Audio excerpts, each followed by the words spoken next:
எனவே கடுமையான களப்பணி. நான் 55 ஆண்டுகளாக பொதுவாழ்வில் இருப்பவன்.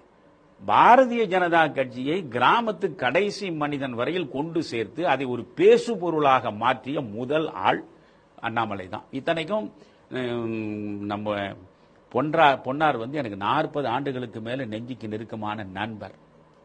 ஆனாலும் அதை நான் சொல்றேன், கடைசி கிராமத்து மனிதன் வரை இன்றைக்கு நீங்க போய் எல்லாரும் கட்டிய செங்கல் தானே ஒரு கூடாரமா மாறும்.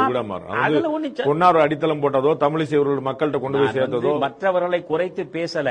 ஆனால் மற்றவர்கள் முயற்சியை விட, ஊக்கத்தை விட, உள்வலியை விட கூடுதலான முயற்சியும் கூடுதலான ஊக்கமும் கூடுதலான உள்வலியும் கொண்டவராக இன்றைக்கு அண்ணாமலை இயங்குவதன் விளைவுதான்.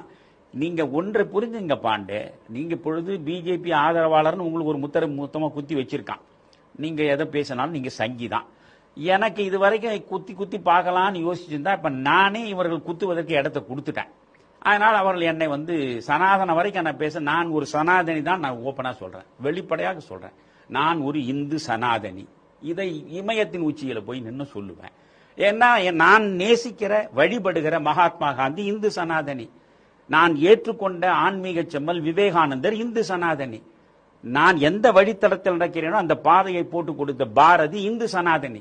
நானும் இந்து சனாதனி தான். நான் தெளிவா சொல்றேன், நீ என்ன விமர்சனமானவை. ஆனால் இன்றைக்கு மோடிக்கு 2014 இருந்ததை விட இன்றைக்கு மோடிக்கு தமிழ்நாட்டை பொறுத்தவரையில் செல்வாக்கு கூடியிருக்கிறது. நீங்கள் எவ்வளவு திட்ட திண்டுக்கல்லு குட்ட குண்டுக்கல்லுன்னு சொன்ன கதை தான். இப்படி மோடிக்கு பெரிய அளவுக்கு ஆதரவு இருக்கிறது. நீங்க மோடி கோ பேக் இன்னைக்கு சொல்லிட்டு கோடிக்கணக்கானவெல்லாம் ஒன்னா திரள முடியாது. அப்போ மோடியினுடைய பிம்பமும் கூடுதலாக இருக்கிறது. அதை கிராமம் வரையிலும் கொண்டு செல்வதற்கு ஒரு அயராத உழைப்பு வேண்டும். அந்த உழைப்பை செலுத்திய மனிதன் அண்ணாமலை என்கிற உண்மையை நான் சொல்லுகிற பொழுது இதுக்கு முன்னால இருந்தவங்க எல்லாம் செய்யலையான்னு கேட்கக்கூடாது.